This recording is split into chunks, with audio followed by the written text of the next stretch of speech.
চোখে হঠাৎ করে কাল বৈশাখী, চৈত্রের শেষ বেলা পাতা ওড়ে নাকি, গত বছরের মায়া ভেঙে যাবে বলে,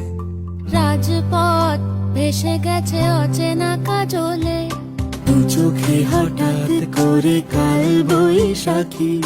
চৈত্রের শেষ বেলা পাতা ওড়ে নাকি,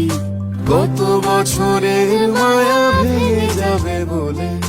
রাজপথ ভেসে গেছে অচেনা কাজলে। তুমি